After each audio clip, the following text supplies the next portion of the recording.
Nous trouvons une perspective unique pour aborder ce dilemme. Imaginez un monde où votre bonheur et votre estime de soi ne dépendent pas de la validation externe. Les philosophes stoïques tels que Sénèque et Épictète nous enseignent que ce n'est pas le rejet qui nous fait mal, mais notre réaction à celui-ci. Ce n'est pas ce qui nous arrive qui nous affecte, mais notre réaction à ce qui nous arrive. A dit Sénèque. Cela signifie que le pouvoir de surmonter la douleur du rejet réside en vous. C'est pourquoi cette vidéo s'adresse à tous ces hommes confus qui donnent tout à une femme et ne reçoivent rien en retour. Commençons par le numéro 1, ne harcelez pas. Du point de vue stoïque, l'assistance dans les relations, en particulier dans le contexte romantique, peut être considérée comme une manifestation d'un manque de maîtrise de soi et d'une compréhension erronée de ce qui compte vraiment dans la vie. Les stoïciens, tels qu'Épictète et Marc Aurèle, nous enseignent que nous devons nous concentrer sur ce qui est en notre pouvoir et accepter ce qui ne l'est pas. Chercher à gagner l'affection de quelqu'un est non seulement inefficace, mais révèle également une dépendance malsaine à l'approbation externe. Épictète, dans son ouvrage Le Manuel, nous rappelle que nous devons faire la distinction entre ce qui dépend de nous et ce qui n'en dépend pas. Les émotions et les actions d'une autre personne sont hors de notre contrôle. En insistant, non seulement nous nous éloignons de ce principe stoïque fondamental, mais nous nous mettons également dans une position de vulnérabilité émotionnelle. Notre bonheur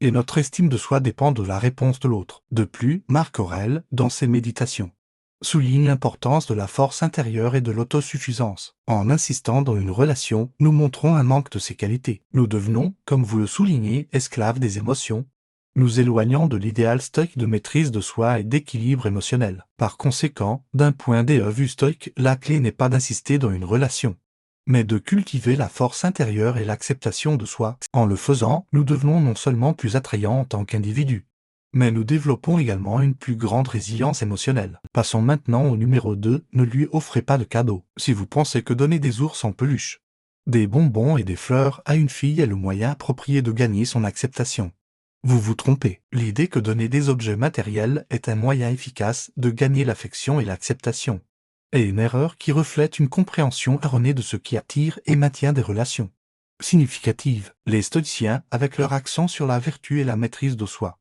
nous enseignent que la véritable attraction et le respect ne sont pas gagnés par des cadeaux matériels, mais par le développement du caractère et de l'intégrité personnelle. Les stoïciens tels que Sénèque et Marc Aurèle ont souligné l'importance de l'authenticité et de la maîtrise de soi. Sénèque, dans ses lettres à Lucilius, met en garde contre le danger de chercher l'approbation externe et le bonheur dans des choses extérieures telles que la richesse ou les cadeaux. Au lieu de cela, il propose que le véritable bonheur et la dignité viennent de mener une vie vertueuse et authentique. En essayant de conquérir quelqu'un avec des cadeaux, on agit sous la fausse prémisse que notre valeur et notre acceptation dépendent de facteurs externes. Cela contredit directement l'enseignement stoïque selon lequel nous devons trouver notre valeur en nous-mêmes et non dans la perception ou la réaction des autres. Comme Marc Aurèle a écrit dans ses méditations, le bonheur de votre vie dépend de la qualité de vos pensées. Passons maintenant au numéro 3, ne la flattez pas, mais qui peut également être contre-productive dans le développement de relations authentiques et significatives. Les stoïciens, tels qu'Épictète et Marc Aurèle, nous enseignent que la vertu et l'estime de soi ne doivent pas dépendre de l'approbation externe, mais doivent être cultivées internement. Épictète, dans son ouvrage Le Manuel, affirme que nous devons nous soucier moins de l'opinion des autres et plus de notre propre intégrité et authenticité. Flatter quelqu'un dans le but de gagner sa faveur est, selon cette perspective, un acte de fausseté et un signe de dépendance à la validation externe. Marc Aurèle souligne l'importance d'être authentique et véridique dans toutes nos interactions. En flattant sans sincérité, nous sommes non seulement malhonnêtes envers l'autre personne, mais aussi envers nous-mêmes. Ce type de comportement est en contradiction avec l'idéal stoïque de vivre une vie basée sur la vérité et l'authenticité. De plus, la pratique de flatter pour conquérir quelqu'un suggère un manque de confiance et d'estime de soi. Les stoïciens croient que la véritable force et attrait viennent d'un caractère solide, de l'autosuffisance émotionnelle et de la capacité d'être en harmonie avec soi-même et avec la nature, au lieu de chercher l'approbation à travers des flatteries.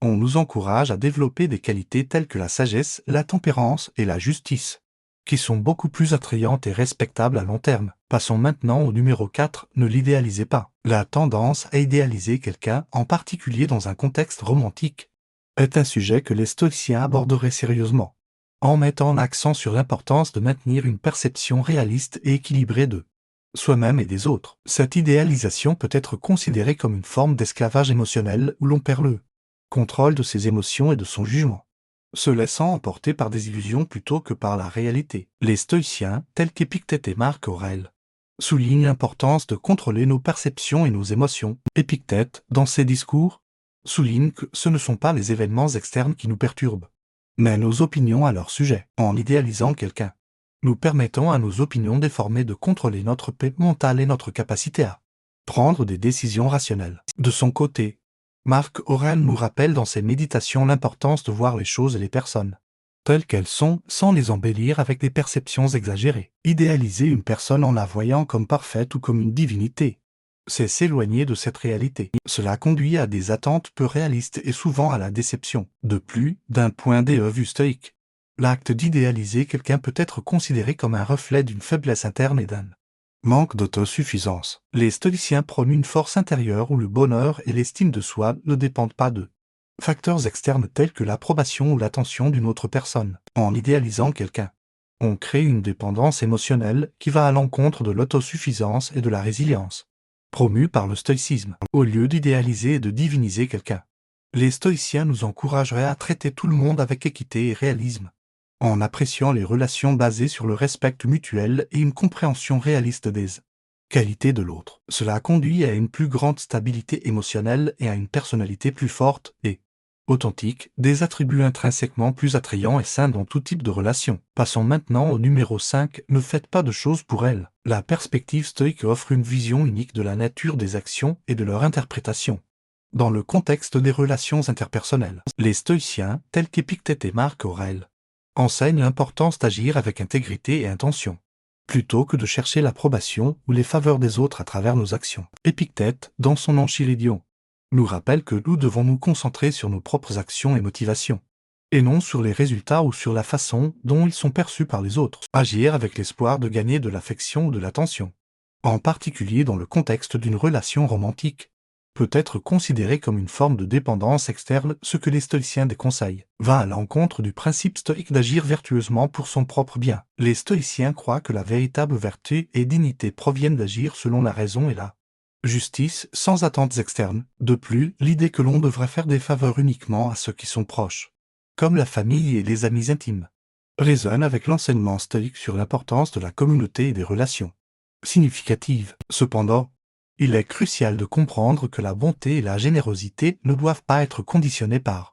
l'attente de réciprocité, en particulier dans le domaine romantique. Continuons avec le numéro 6, ne changez pas qui vous êtes. L'un des piliers de la philosophie stoïque est l'importance de l'authenticité et de l'intégrité personnelle. Les stoïciens, tels qu'Épictète et Marc Aurèle, nous enseignent que nous devons rester fidèles à nous-mêmes et ne pas compromettre nos valeurs et nos principes pour gagner l'approbation ou l'affection d'une autre personne. Si vous essayez de changer votre personnalité ou de vous conformer aux attentes de quelqu'un d'autre, cela ne conduira qu'à une perte de votre identité et à une inauthenticité dans la relation. Épictète, dans son manuel, souligne qu'il est essentiel de rester fidèle à soi-même et de ne pas laisser les opinions et les attentes des autres dicter nos actions. En modifiant qui vous êtes pour plaire à une femme, vous vous éloignez de la véritable connexion et de l'intimité émotionnelle. Marc Aurèle nous rappelle également dans ses méditations que la véritable force et dignité proviennent de la connaissance de soi et de l'acceptation de soi. En étant authentique et en restant fidèle à vous-même, vous établissez des bases solides pour une relation saine et équilibrée. La clé est de trouver quelqu'un qui vous accepte tel que vous êtes, sans avoir à vous sacrifier ou à vous trahir. Par conséquent, dans le contexte d'une relation, il est essentiel de rester vrai à vous-même et de vous engager avec honnêteté et intégrité. Passons maintenant au numéro 7, ne vous négligez pas. Dans notre désir de plaire à une femme, il est essentiel de ne pas oublier notre propre bien-être et notre propre épanouissement. Les stoïciens nous enseignent l'importance de prendre soin de nous-mêmes, tant sur le plan physique que mental. Épictète souligne que nous devons créer un équilibre entre nos relations et notre propre développement personnel. Si nous nous oublions dans notre quête de gagner l'affection d'une femme, nous risquons de perdre notre estime de soi et de notre bonheur. Marc Aurèle nous rappelle l'importance de cultiver notre propre intériorité et de prendre soin de notre bien-être émotionnel. Prendre du temps pour nous-mêmes, pratiquer l'auto-soin et poursuivre nos propres passions et intérêts contribuent à notre épanouissement personnel et à notre capacité à être une personne équilibrée et épanouie dans une relation. En prenant soin de nous-mêmes, Nous sommes en mesure de partager notre bonheur et notre plénitude avec notre partenaire, créant ainsi une dynamique saine et équilibrée. Par conséquent, il est crucial de ne pas se négliger et de trouver un équilibre entre nos propres besoins et ceux de notre relation. Continuons avec le numéro 8, ne la dominez pas. Dans une relation saine et équilibrée, il est important de respecter l'autonomie et l'individualité de chaque personne. Les stoïciens nous enseignent que la domination et le contrôle dans une relation sont des expressions d'un manque de respect et de compréhension de l'autre. Épictète met en garde contre le désir de chercher à tout contrôler, soulignant que cela est contraire à l'idéal stoïque de respecter la liberté et l'autonomie de chacun. Marc Aurèle souligne également que chaque individu est responsable de sa propre vie et qu'il est important de permettre à l'autre personne de prendre ses propres décisions et de développer sa propre identité. En cherchant à dominer une femme dans une relation, non seulement nous allons à l'encontre des principes stoïques,